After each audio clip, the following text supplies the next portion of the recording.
Bonjour tout le monde et bienvenue dans Mes Lectures, l'émission qui parle de mes lectures, manga, BD ou comics avec toujours un tout petit peu de spoil. Si vous n'êtes pas à jour dans un titre en particulier, n'ayez pas peur, comme d'habitude, il y a le chapitrage dans la barre de vidéo, en description.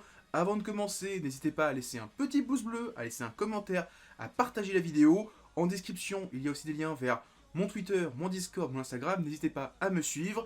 Et maintenant que c'est dit, on commence. Maintenant, Kingdom, tome 59 et tome 60. Avec ces deux tomes, on arrive enfin à la fin de la box numéro 6, qui est donc officiellement la dernière box en date, parce que on a, avec ces deux tomes-là, à rattraper la publication japonaise, le dernier tome en date étant le tome 61. Ce qui fait qu'on n'a plus qu'un tome d'écart avec les japonais, ce qui fait que, pour moi, il n'y a vraiment plus de raison de suivre la publication en scan, etc. Maintenant, ça sera tome par tome. Maintenant, j'ai une vraie question, c'est comment ça va se passer avec Meian et l'abonnement, parce que l'abonnement, ça y est, c'est fini, hein, j'ai plus 13 € qui sont prélevés tous les mois par Meian, hein, c'est fini. Mais, est-ce qu'on va avoir des tomes tous les 4 mois une fois qu'il y aura eu 4 tomes au Japon? Est-ce qu'on va avoir une box une fois qu'on aura fait 10 tomes? C'est des questions que je me pose. Alors, peut-être que Meian a répondu, mais j'ai pas vu les réponses. En tout cas, c'est une question que je me pose. Est-ce qu'on va avoir encore des box, ou est-ce que tous les 10 tomes, ils feront ceux qui sont abonnés, qui ont acheté sur notre site, on vous envoie avec les deux derniers tomes une box. Voilà, c'est Mazeltov. Hein. Je sais pas, il faudra peut-être que je pose la question sur Twitter, Facebook, etc.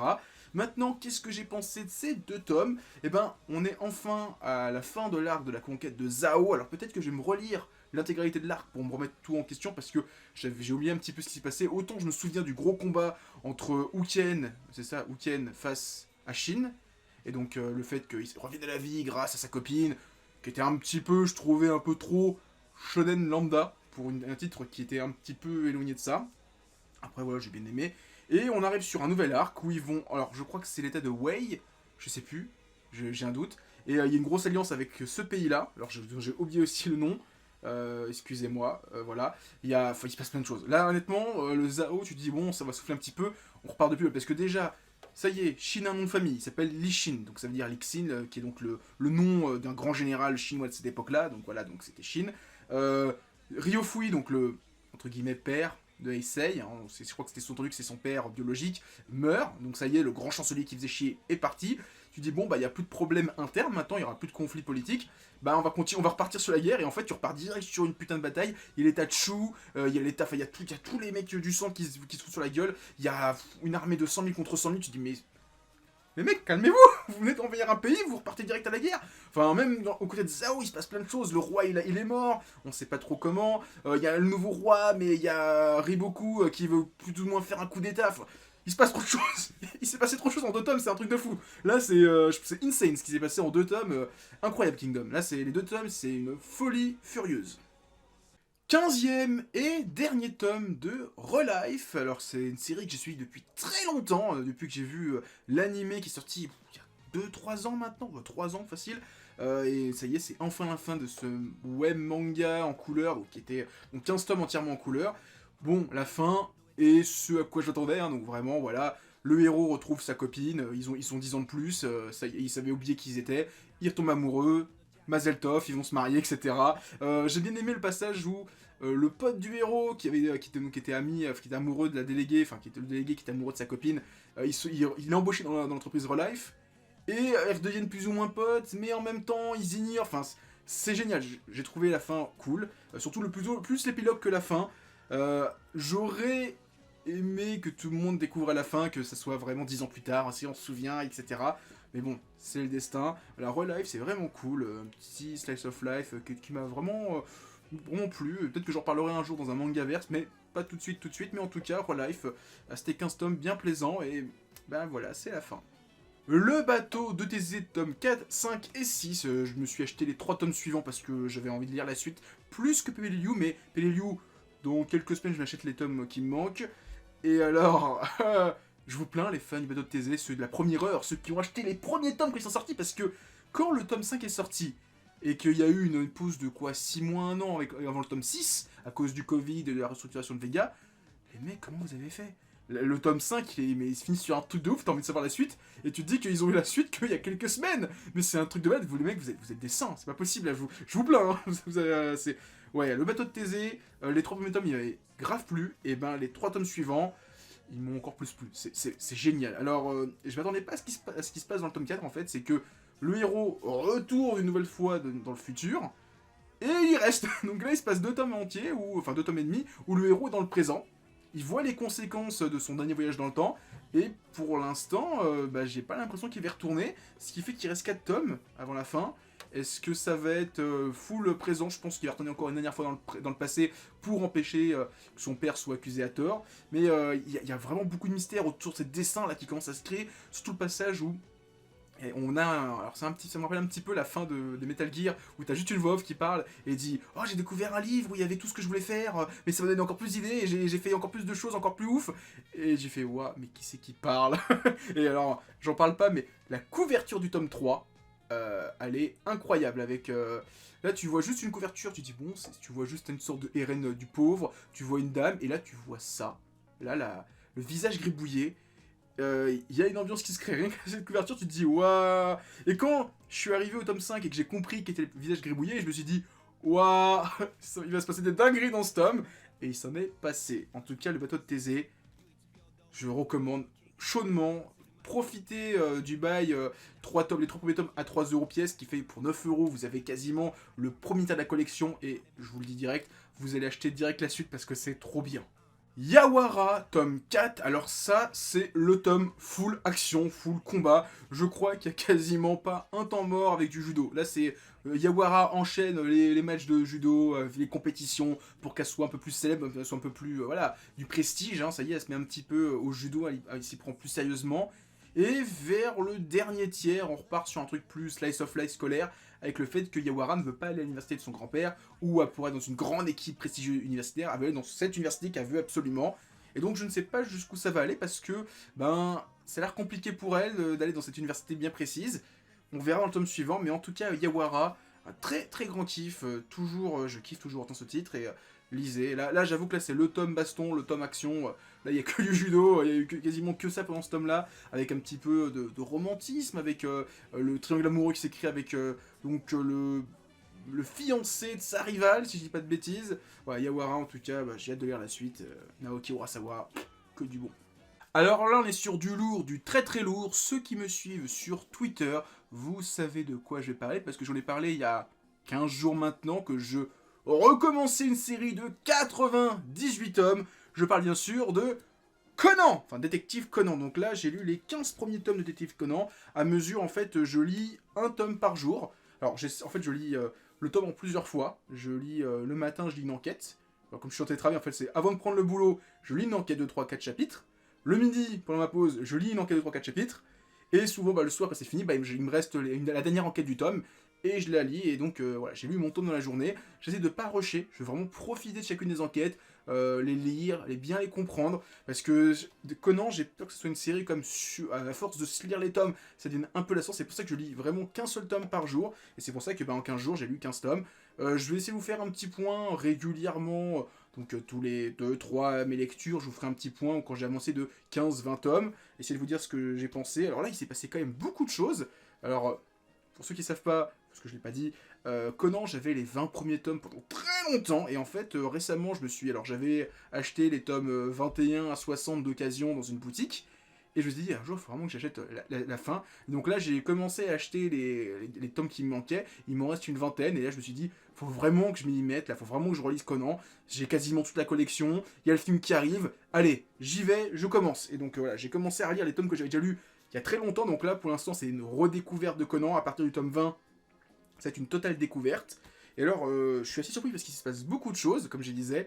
Déjà, il y a Conan qui devient petit, mais tome 2 ou 3, on nous balance un gros indice, en fait. C'est qu'il y a une fille qui bosse pour les hommes noirs, qui se fait tuer par eux, et elle dit « Ouais, rendez-vous à ma sœur !» Et quand je t'ai dit, j'avais pas fait capter, mais en fait, sa sœur, c'est Ei Ebara, l'autre personne qui devient un enfant à cause du poison, qu'on verra dans quelques tomes. Elle arrive dans pas très longtemps dans la série, là, elle va arriver avant le tome 20, si je dis pas de bêtises. Là, surtout qu'en plus, dans le prochain tome, on va voir, que je vais lire, le tome 16, il va y avoir Kaito Kid, donc le grand rival, voleur, le Arsène Lupin de Conan. Il y a eu l'arrivée de Eiji Hattori, donc le détective de Osaka. Il y a eu quoi d'autre? Il y a eu la mère de Ran qui est arrivée. On a eu les parents de Shinichi qui sont revus 2-3 fois. Enfin, il s'est passé plein de choses. Il y a déjà eu la création du club des petits détectives. Il s'est passé énormément de choses en 15 tomes. Ceux qui disent, oui, il se passe jamais rien. Vous avez jamais lu Conan, c'est pas possible, parce que là, il se passe beaucoup trop de choses en seulement 15 tomes. Alors, je dis pas que chacune des enquêtes, il se passe un truc de ouf. Il y a beaucoup d'enquêtes qui ont, pour l'instant, pas de conséquences. Et je dis pour l'instant parce que là, j'ai lu l'enquête du tome 15, la dernière. Et en fait, Conan résout une enquête avec Eiji Hattori. Et il parle du fait que bah ouais, c'est quand même il y a quand même des criminels, ils sont là juste pour se venger d'un truc, aider quelqu'un qui est mort pour eux. Et en fait, ça fait rappeler à Conan une enquête qui s'est passée dans les premiers tomes, où pareil, il y a un fils qui a voulu venger son père, mais 20 ans plus tard. Et Conan se rappelle de ça, et j'ai trouvé ça super cool. Donc ouais, Détective Conan, j'aime bien là pour l'instant. Alors, je vais pas faire de manga verse dessus, je vais pas faire une grosse vidéo critique dessus. Je vais peut-être le faire un jour, mais c'est pas prévu tout de suite. Mais je suis en train de préparer, on va dire, ce qui sera peut-être le bonus de la vidéo, dans le sens où je suis en train de me faire un fichier Excel, où je note à chaque fois qui résout l'enquête. Est-ce que c'est qui c'est qui résout officiellement l'enquête? Donc est-ce que c'est Kogoro? Est-ce que c'est Ran? Est-ce que c'est quelqu'un d'autre? Qui résout officieusement? Donc c'est Conan à chaque fois. Qui est l'inspecteur qui est là pour au niveau de la police? Combien de fois Conan prend une bosse sur la tête à chaque fois qu'il embête Kogoro? Des trucs comme ça, genre l'âge du tueur, l'âge de la victime, et peut-être qu'il y aura une statistique qui va revenir. Voilà, te dire peut-être que bah sur les 98 tomes, Conan il prend 400 baffes dans la gueule, qu'il y a 10 fois Kogoro résout son l'aide de Conan, etc. Donc voilà, je vais faire ça. Alors ça prend son temps, au fur et à mesure, j'incrémente mon fichier Excel et je pense qu'à la fin il va faire 1000 lignes, ça va être horrible. Mais voilà, en tout cas, je voulais vous en parler. Je vous ferai un petit point dans 2-3 vidéos quand j'aurai avancé un petit peu dans l'histoire. Mais en tout cas, c'est un réel plaisir à lire Détective Conan. Voilà, donc je vais vous en parler, et donc on en reparlera dans quelques vidéos. Maison Ikoku, tome 7. Alors ce tome-là, c'est une réelle surprise parce que la relation entre Madame Ichinose, donc pas l'aubergiste, la gardienne, et Godai, donc le héros, avance énormément dans ce tome. Et je me dis, mais merde, il reste combien de tomes? Et en fait, j'avais oublié qu'il y avait que 10 tomes. Ce qui fait qu'on est dans le dernier tiers de l'histoire. C'est normal que leur histoire avance. Et là, on est vraiment à quelques centimètres qu'il se fasse un vrai bisou pour une fois. Et en fait, bah, mine de rien, je me rends compte que bah, il reste 3 tomes, ce qui veut dire que dans 6 mois, 7-8 mois, on va dire, à tout casser, c'est fini. Ce qui veut dire que là, cette année, j'aurais terminé 2 œuvres de Rumiko Takahashi. Et moi qui m'étais dit, je vais un jour voir toutes les œuvres de l'auteur, bon, peut-être que je commence un de ces 4 Inuyasha et Rin, parce que j'ai toujours pas commencé un seul tome de chacune des séries. Et il faudrait un de ces 4 que je le fasse. En tout cas, bah là, je suis assez surpris par ce tome-là, au niveau de l'histoire entre Godai, surtout le fait que bah, il a quitté l'université, il commence le monde du travail. C'est vraiment impressionnant de se dire, j'ai commencé la série, il rentrait à l'université, et là, on va arriver à la fin de la série, il commence le monde du travail. C'est pour les Japonais qui ont suivi ça chapitre par chapitre toutes les semaines au Japon.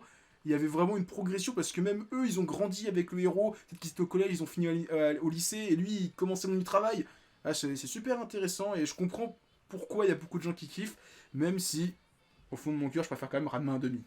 To Your Eternity. Alors, pour ceux qui savent pas, en ce moment sur Crunchyroll, on a le manga qui est adapté en animé. Alors, on a eu 3 épisodes pour l'instant. Ça adapte le premier tome et ça commence le tome 2. Donc, on est à l'histoire avec ce personnage-là, en fait, hein, qui est donc la petite villageoise d'un pays indien, on va dire, dans une petite tribu. Et donc, alors, pour ceux qui savent pas, là, on est dans le 2e cycle. Donc, il s'est passé plein de choses. On est déjà au tome 14. Et je vais pas trop en dire, mais là, l'auteur part dans un délire relation amoureuse avec Im, et donc un personnage féminin qui apparaît dans ce cycle-là. Et je vois pas trop où elle veut en venir, là, pour l'instant, cette histoire où Im va découvrir ce qu'est l'amour, alors que, pourtant, il a connu des gens, il a apprécié des gens, mais il a jamais connu l'amour, vraiment apprécier, aimer une personne. Et est-ce qu'ils vont aller jusqu'au zizi pampan? Ah, là, je suis curieux. Surtout qu'en plus, ben, le personnage dont il est amoureux, enfin, qui commence à avoir des sentiments, ben, il y a quand même des gros bails autour d'elle, et ses ancêtres, etc. Donc, je vais être hyper curieux parce que ça veut dire que peut-être qu'ils vont enfin accomplir leur objectif depuis 4000 générations, ils veulent ken, ils veulent ken Im pour on ne sait quelle raison, je sais même plus. Il y a une raison, mais je sais plus parce que ça fait longtemps et voilà. Toyo Eternity c'est bien, mais j'avoue que je me souviens plus de tous les bails de certains personnages, ce qui fait que j'ai toujours voulu relire le début de la série. Bon, là j'ai l'animé, donc je vais redécouvrir la série avec l'animé, mais je pense qu'il va vraiment falloir que je relise au moins le premier cycle pour tout me remettre en tête parce qu'il y a des trucs que j'ai un petit peu oubliés, notamment la fameuse personne qui est amoureuse de lui mais qui va sûrement y avoir une relation, une vraie relation, ça va pas être juste dans un sens unique. Je crois qu'il y a un délire sur elle, je sais qu'il y a un délire, je sais plus quoi, mais voilà, j'ai hâte de lire ça. En tout cas, To Your Eternity, c'est trop bien, lisez et regardez l'animé sur Crunchyroll. Dragonhead, tome 2 sur 5. Le tome 1, j'ai beaucoup aimé. Le tome 2 est toujours aussi bien. Alors, on quitte un petit peu les bas-fonds. Alors, c'était pas le métro, c'était juste une autoroute sous-marine, enfin, souterraine. Ça y est, on quitte un petit peu ça. On quitte ces sous-sols lugubres. Et on sort à l'air libre. Et en fait, c'est encore pire. Là, je comprends de plus en plus le mot qui avait été dit au début du tome 1 sur le fait que Robert Kirkman, donc l'auteur de Walking Dead, aimait beaucoup ce titre où il y avait une influence, etc. Là, on est vraiment dans du Walking Dead en mode c'est la fin du monde, chacun pour sa gueule, on crée des clans, on est des tribus, chacun vit comme il veut. C'est un gros délire, je m'attendais vraiment pas à ça. Et c'est trop bien. Là, honnêtement, je surkiffe Dragonhead. Il faut peut-être que je fasse un jour une vidéo dessus. Parce que je voulais faire un manga à chaud. Il y a tellement de choses qui sortent que pour l'instant c'est en pause, mais j'en parlerai peut-être cet été, quand il y aura un peu moins de titres. Parce que là, s'il y a trop de titres, je peux pas parler de tout. Mais en tout cas, Dragonhead, trop bien. Là, lisez ça. J'ai lu il y a quelques mes lectures, j'avais parlé aussi de Tokyo Kaido. Donc, qui est un titre plus récent de l'auteur qui était super bien. Allez voir la vidéo. Et il faudrait que je me fasse un Shisakobe. C'est dans ma liste de titres à acheter prochainement. Mais en tout cas, ça c'est bien. J'ai hâte de lire Shisakobe, ça a l'air encore mieux. Maintenant, il est temps de parler de BD et on va parler de Imbattable. Alors, il y a eu le troisième tome qui est sorti récemment et en fait, c'était une BD que je suivais de loin et je m'étais toujours dit, il faut un de ces quatre que je lise cette BD et j'ai profité du tome 3 pour m'acheter les trois premiers tomes. Alors, Imbattable, pour ceux qui connaissent pas, qu'est-ce que c'est? Eh ben, c'est l'histoire du plus grand super-héros de la bande dessinée qui a le pouvoir d'être imbattable parce qu'en fait, son pouvoir, c'est de jouer avec les cases des pages. Alors c'est un peu bizarre dit comme ça, mais en fait, vous allez voir avec les images que je vais vous mettre sur le côté, en fait, quand on suit une BD, on va suivre les cases de gauche à droite dans le sens de lecture français, occidental, et en fait, donc on fait 1, 2, 3, ligne suivante, 1, 2, 3, ligne suivante, 1, 2, 3. Mais un badable, il peut jouer avec ça, il peut se déplacer en diagonale, il peut remonter, redescendre, ce qui fait que quand tu lis une page, tu vas la lire normalement, mais une fois que tu as fini ta page, tu vas avoir envie de comprendre qu'est-ce qu'a fait Imbattable, donc tu vas relire la page une deuxième fois, mais cette fois du point de vue d'Imbattable, et c'est tout le temps comme ça. Alors, tu peux te dire, ouais, mais si c'est ça à chaque page, c'est un peu chiant sur 3 tomes.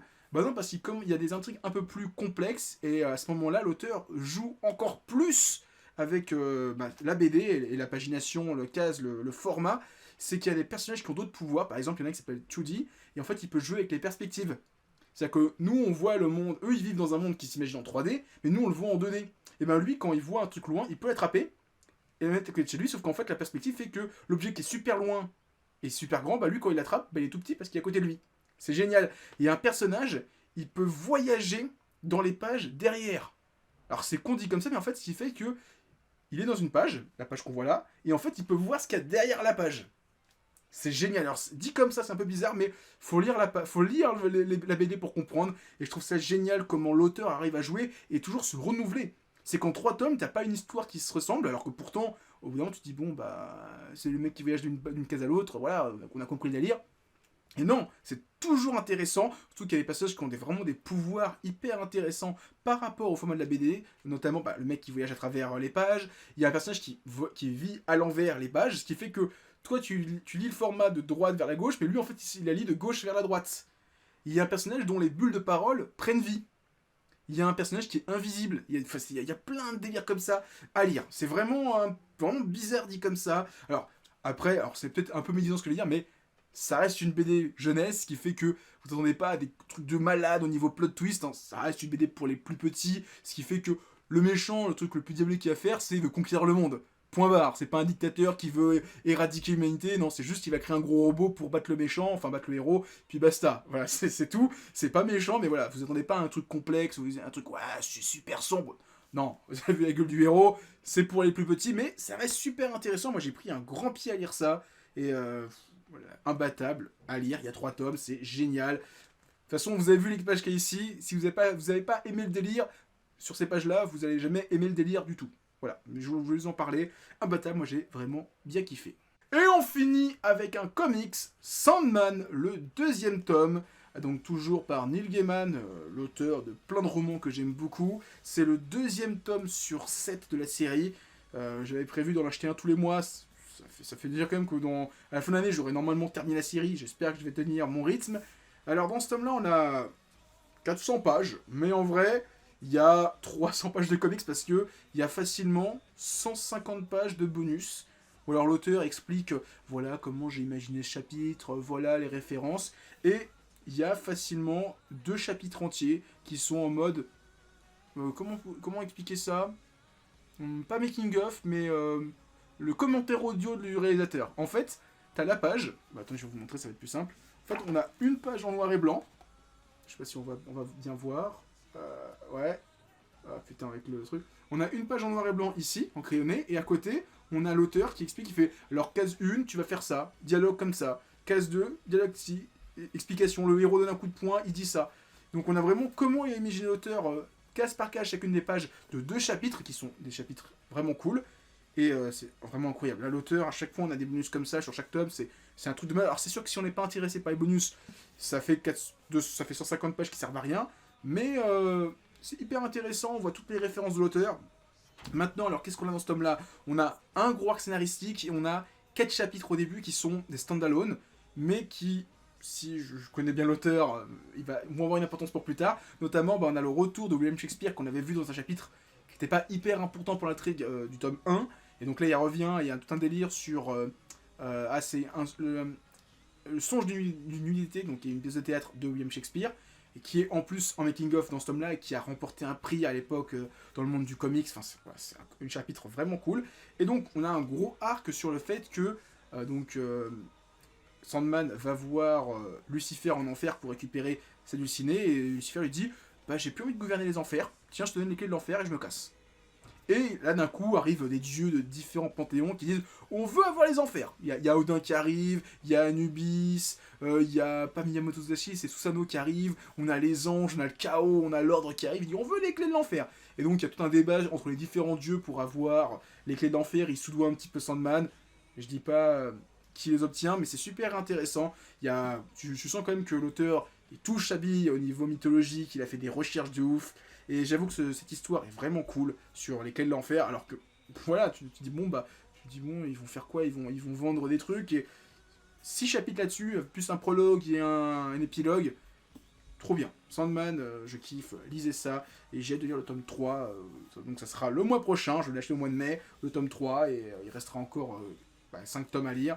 Mais voilà, Sandman, trop bien, c'est de la balle. Voilà, c'était ma vidéo, mes lectures, j'espère que vous l'avez aimé. Si c'est le cas, laissez un petit pouce bleu, laissez un commentaire, partagez la vidéo pour que la chaîne puisse grossir. N'hésitez pas à me suivre sur Twitter, Discord et Instagram, les liens sont dans la description. Et moi maintenant, je vous dis à plus et continuez à lire des mangas. Allez, ciao tout le monde!